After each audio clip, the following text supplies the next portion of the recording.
So here we are, Machine Gunner versus Anti-Tank, the ultimate class showdown in Hell Let Loose. Through the very scientific and irrefutable accuracy of the YouTube polls, I have determined the top 2 classes in Hell Let Loose, and I will now pit them against one another for entertainment and probably annoy some people as well. Stick around to the end to see the result, and if you want to see any other top tier Hell Let Loose classes battle it out, let me know down in the comments. And with that being said, let's do this. First off, we're going to look at the entertainment value that each class provides. Anti-Tank offers many ways to dish out the hate on your enemies. Tanks, trucks, garrisons and infantry alike will be smelted by your smite. The Bazooka and Panzerschreck will tackle most light infantry vehicles, but will probably bounce harmlessly off of a Tiger or equivalent. That is, of course, unless you have a support player with explosive ammo equipped, or a level 9 rifleman. I'm sure there's a few out there. And you're all camped behind the tank, he doesn't know you're there, but also they're all asleep inside. Yeah! At level 3 you will unlock the anti-tank gun, which, while is in a fixed position and has the turn speed of, well, this, it is very situational and you can be flanked and killed on it fairly easily. But when that situation does present itself, oh boy, you better believe you're going to miss. Then we move on to level 6 and the infamous Satchel. Feared by friend and foe alike, this meaty stack of explosive will probably kill everything. Literally everything. Multiple tanks, any type of vehicle that is in the game, garrisons, structures built, just anything will die. Except you have to place it and not get it defused. I actually forgot about the Russian anti-tank rifle, the PTR S41, mainly because you never get to play Russian maps and it's a fucking joke anyway. The bullets will bounce off harmlessly, they've got an incredible drop, and this is probably the best use of them, honestly. So yeah, there you go.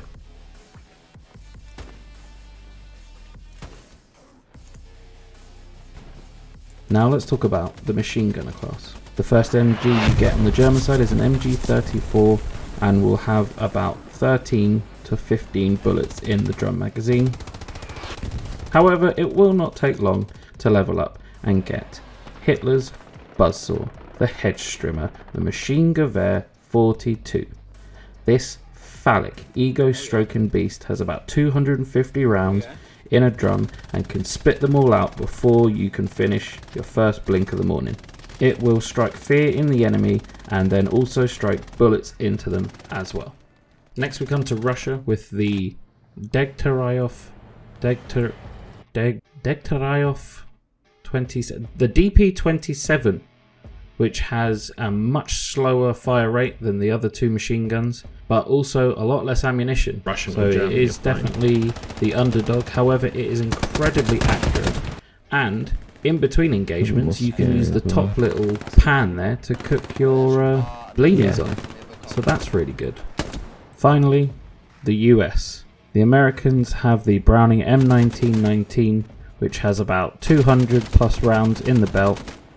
Slightly slower rate of fire, but make no mistake, this will have their Bratwurst shriveling up and their Frühstück dribbling down their legs. I'm saying they'll shit themselves.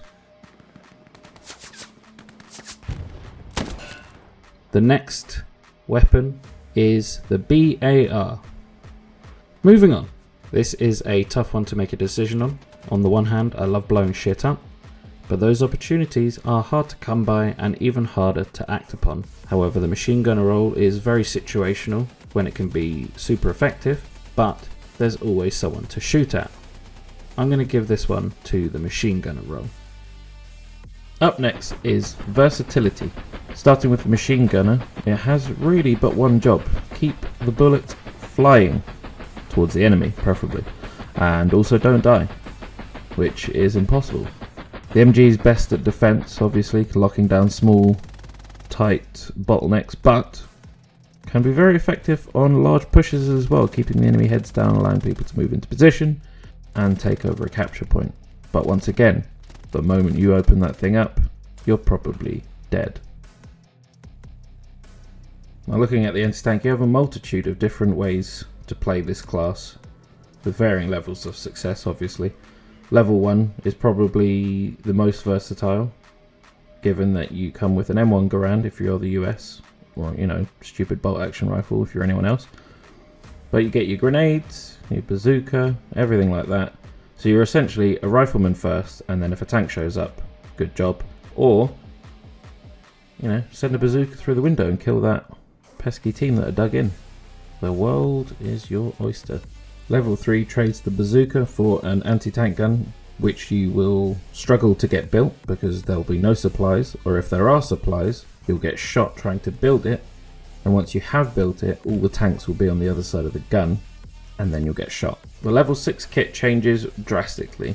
You've replaced your rifle for an SMG. You still get your grenades, but you get a large stack of explosives, which will take out tanks, as mentioned before. You also get some anti-tank mines, which, depending on which side you are, will either blend seamlessly into the floor, or stick out like a sore thumb. Don't know why. Some do, some don't. They are very situational. I have been playing anti-tank the longest, probably, out of everything, and I think I've had maybe 2 to 3 anti-tank kills with the mines. I don't know how to play them, to be honest. While there are a few different types of MGs available to that class, there's only just so many things you can do. That's it. Don't get me wrong, it's great fun, but that's it. That's your role. Anti-tank, you can play as an infantryman or assault until the opportunity arises where you can use your satchel or anti-tank mines or your bazooka, which will take out vehicles, but also garrison structures, or you can just fire it through a window and blow everyone up inside. It's great fun. So I'm going to give this one to the anti-tank class. Next up, we have combat influence. Did I just make that term up? Maybe? I didn't actually check. But what do I mean by it? Well, how much influence does that class have over a smaller squad-to-squad fight and the larger battle throughout the game? Now, a machine gunner can have a devastating effect on the enemy if used properly. You can hold off entire streets, fields. You can cover massive pushes on a capture point. Now, while the anti-tank class does give you lots of opportunities to use explosives, which I love, and you can potentially destroy lots of tanks, in reality, you probably won't, and you'll die before you can get a shot off. I find a lot of the time the bazooka rounds will either bounce off or not do critical damage. You'll never get close enough with the satchel, and the anti-tank gun will be destroyed before you even look down the old peephole. While the machine gunner's life expectancy drops to almost 0 once he starts shooting, it can have an absolutely shocking effect on the battle, suppressing the enemy and probably demoralizing them as well. MG takes this one. So finally, we'll start to talk about the kit. Now, I've already mentioned the guns and some of the bigger guns in the previous rounds, but the kit is what breaks these two classes up. The machine gunner comes with, obviously, the MG, but you come equipped with the pistol, bandages, and a trusty knife. The pistols in this game are rough as something rough. Sometimes you can get a lucky hit off, other times it feels like you're firing little chunks of potato at them. I don't understand if it's me, is it the game, who knows. But you can also fire MG from the hip, and as I mentioned earlier, it looks fucking cool. But you might as well be pissing in the dark drunk. Now, we already mentioned the primary and secondary weapons within the anti-tank kit, but it also comes equipped with 2 hand grenades, a hammer, some bandages, and a shovel, which allows you to perform other tasks that may be required of you when the tanks are being a little bit shy. Just for the sheer range of options with the rest of the kit, I think anti-tank takes this one, because you can help out in other ways. Plus you get hand grenades. So we come to the end finally. The MG class has taken 2 rounds. The anti-tank class has taken 2 rounds. We are at a stalemate. We need a 5th and final round to decide the winner. And that final round is me. I get to choose who I prefer. And it comes down to the MG class. It is overall just so satisfying at the moment. I don't even care that they've added weird clickety-clack sounds to the MG impact sounds. It's just such a fun class to play. I'm enjoying my time on it. I had to do extra MG in just to get some extra footage in, and I just kept playing. Like, once I was like, oh, that seems like enough footage, I just kept playing around. It was so much fun. Got loads of kills, good times. Now, don't get me wrong, the anti-tank class will always have a soft spot in my heart, and is still in my top 3 classes for sure. With that being said, if you enjoyed the video, leave a like and subscribe for more Hell Let Loose random videos, gameplay videos, live streams. Also, let me know any other games you'd like me to play. Milsim, Arcadey, anything. I'll play anything. Anyway, this is McBluffin signing off, and I'll catch you in the next video.